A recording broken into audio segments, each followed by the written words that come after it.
Ya, welcome back on Science Tech Channel, teman-teman. Masih di serial Sistem Desain Fundamental. Sekarang kita akan masuk ke bagian weak forms of isolations yang selanjutnya ya. Well, sebenarnya ini nggak termasuk weak forms of isolations ya. Jadi di video ini gue akan coba jelasin bagaimana teman-teman menangani masalah right skew dan phantoms sebetulnya ya, tanpa menggunakan internal isolations tools di dalam database itu sendiri ya. Sekarang kita coba masuk ke contoh kasusnya dulu, teman-teman, yaitu right skew ya, dan phantoms ya. Kita mulai dari right skew ya. By the way, dua permasalahan ini belum dihandle sama isolations level sebelum-sebelumnya ya. Read committed, terus snapshot isolations, terus read committed isolations itu belum mengcover permasalahan right skew dan phantoms. Kenapa, Bang? Yuk kita coba masuk ke contoh kasusnya ya. Misalkan kita masuk ke yang right skew dulu nih ya. Misalkan lo punya data dokter online, misalkan ya. Nah, ini mesti aturannya adalah taruhlah misalkan ini ruang IGD gitu ya, yang mana mesti satu dokter itu aktif. Misalkan ya, gue nggak tahu prosedur aslinya seperti apa. Ini misalkan aja kasusnya seperti ini. Jadi lo punya data dokter gitu ya, misalkan ini dokter A, dokter B, dokter C, D dan seterusnya gitu ya. Terus di sini ada statusnya, teman-teman. Ya, di sini ada inaktif misalkan. Di sini ada aktif, di sini ada aktif, di sini ada inaktif. Ya. Peraturannya adalah ya, minimal harus ada satu dokter yang aktif, teman-teman. Oke, itu aturannya.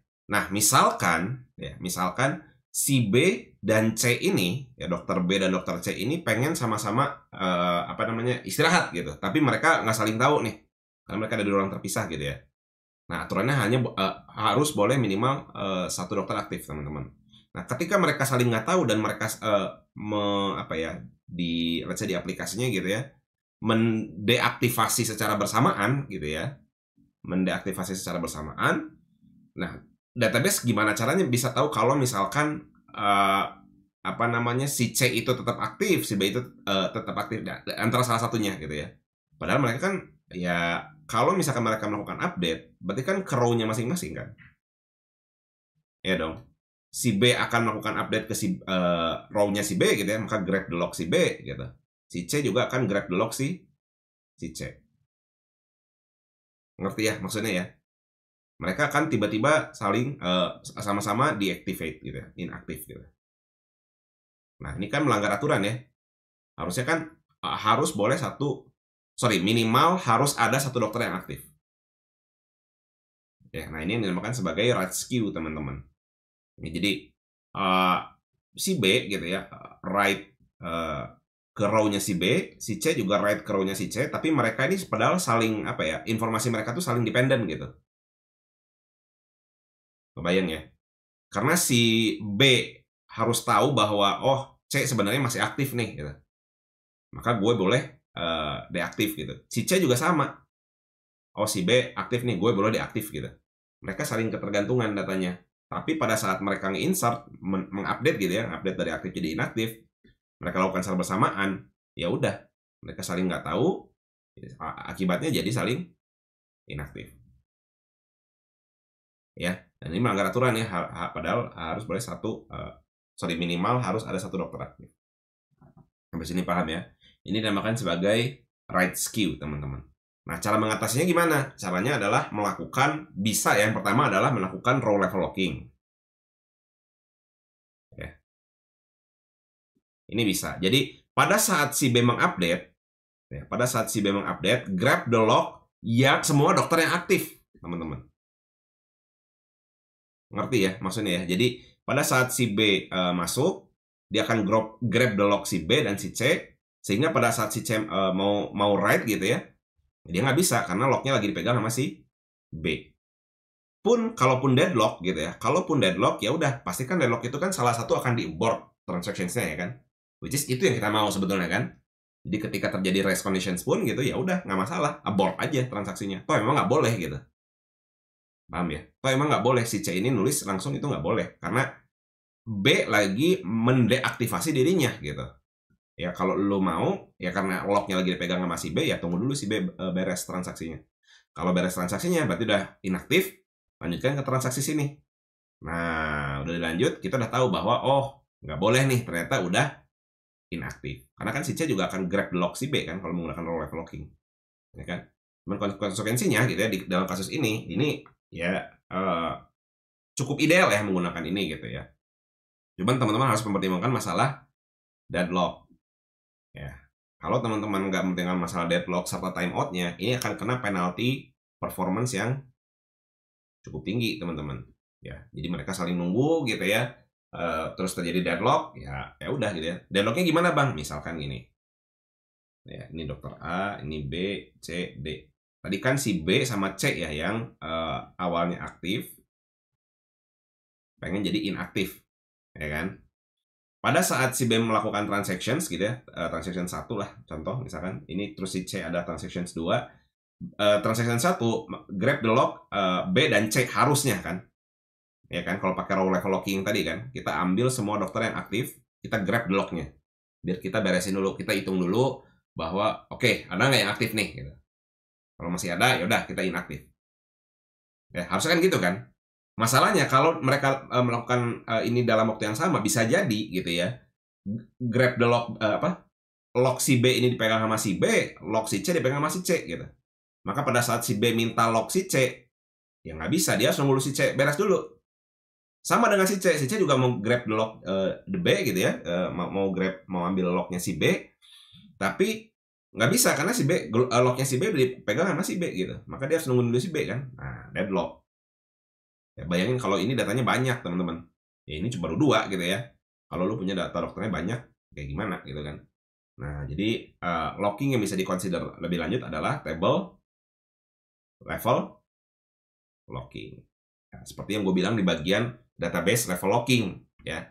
Jadi ketika lo melakukan query dan melibatkan banyak rows gitu ya, instead of gunakan lock masing-masing row-nya, udah aja pakai table level locking gitu. Jadi ketika ada certain of update di table itu, ya udah nggak boleh ada proses dulu gitu. Kita nggak memperbolehkan concurrent request terhadap tabel itu. Nggak aman kan?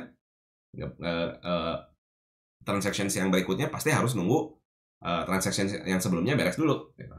Ya, jadi ingat ya, jadi write queue ini tidak atau belum dihandle oleh isolation level yang sebelumnya gue jelasin ya. Di read committed enggak gitu ya, nggak bisa. Di snapshot isolations juga nggak bisa gitu ya. Terus di read committed isolations juga nggak bisa. Jadi teman-teman harus melakukan ini di menggunakan table level locking gitu ya, atau bisa menggunakan row level locking, cuman teman-teman harus memperhatikan parameter deadlocks-nya gitu ya, karena ketika teman-teman punya data yang banyak, kemungkinan deadlock juga akan semakin tinggi gitu. Paham ya? Oke, berikutnya adalah phantoms teman-teman.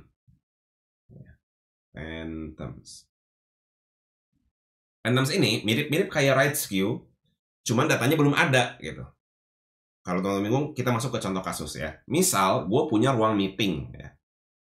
Ruang meeting 1, 2, dan 3. Terus ada orang, ada karyawan misalkan ya, namanya si A, si B, si C, si D, E misalkan. Oke, aturannya sekarang adalah ruang satu meeting hanya boleh ada satu orang yang booking. Oke, 1, 2, 3 ya. Ini ya, by the way, kehalangan video gue ya. Yaudah, di sini. Gue bikin 3. Ya. Oke, satu ruangan meeting hanya boleh di booking oleh satu karyawan. Ya, misal gue punya data ruang booking, misalkan ya. Ternyata si A booking ruangan 1 gitu ya, si B booking ruangan 2, nah ternyata ruangan 3 belum ada yang booking. Ya, ruangan 3 belum ada yang booking. Si C sama si D ngelihat bahwa ruangan 3 ini gitu ya, ruang meeting 3 ini belum di booking. Mereka sama-sama ingin membooking ruangan 3 nih. Ngerti ya maksudnya ya? Sedangkan di data ruangan booking ini belum ada datanya, teman-teman. Nah, loh. Pasti bisa terjadi kemungkinan gini kan, ya udah si C klik booking dan si D klik booking ke ruangan 3 secara bersamaan. Berarti hasilnya C 3, D 3. Ya dong. Coba mau locking apa coba, orang row-nya aja belum ada ya kan? Paham ya maksudnya kan? Ini kan row-nya asalnya belum ada kan? Nih. Apa yang mau di lock ya kan? Paham ya maksudnya ya? Jadi C dan D ingin melakukan booking secara bersamaan ke ruangan 3 karena ruangan 3 belum ada yang booking gitu ya. Mereka ingin melakukan secara bersamaan dan row-nya belum ada, nggak ada yang bisa di-locking. Ngerti ya? Nah, makanya kita perlu solving problem ini teman-teman. Ya, dengan cara materialize conflict. Oke. Gimana tuh Bang? Ya, caranya gini, kita harus pre-populate di ruang meetingnya teman-teman. Ya, jadi gini, instead of storing di booking rooms gitu ya, kita storingnya kayak gini teman-teman. Ruang meeting 1, 2, 3. Nah, di sini ada current booker misalkan. Siapa yang nge-bookingnya gitu. Oke ya. 1 tadi siapa? Si A, ya kan? 2 tadi siapa? Si B, ya kan? 3 pasti 0 ini nilainya. Karena belum ada yang booking.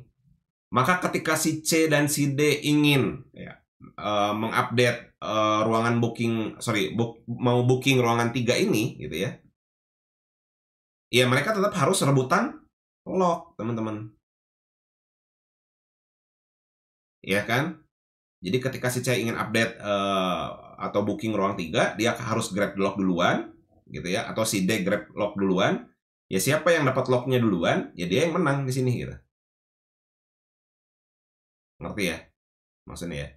Misalkan si C yang duluan nih, ya udah ini diganti sama si C. Ketika si D ingin ngeproses query gitu, jadi tahu bahwa nilainya udah nggak nol nih, abort berarti.